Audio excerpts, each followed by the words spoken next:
Përshëndetje të nderuar miqtë e mi, ja ku po ritakohemi këtë herë për të bërë pak dis. Për të bërë dis drejt atyre që nuk e duan gjestin dhe që mundohen që gjestin në fakt ta nxjerrin sa më keq.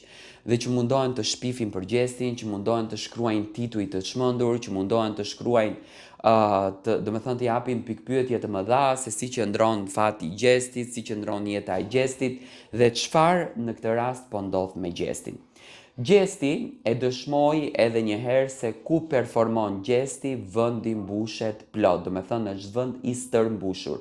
E pat edhe vetë nga video që janë bërë virale në përjetin social TikTok, gjesti është i përndjekur kudo nga fansat e tij, rrugët janë të bllokuara, njerëzit e duan shumë,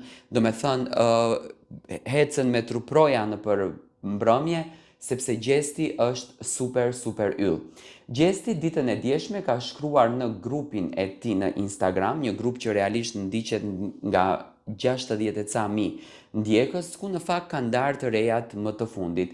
Fillimisht njëherë Gjesti i ka përshëndetur me të gjithë energjinë e tij, duke i uruar momente të bukura dhe duke i uruar një ditë pozitive, dhe më pas duke treguar që është në plan për të sjellur një nga projektet më interesante. Ne dim shumë bukur që Gjesti ka punuar në studio, ka vepruar në studio dhe tashmë është gati që shtatorin ta nisë me shumë pozitivitet.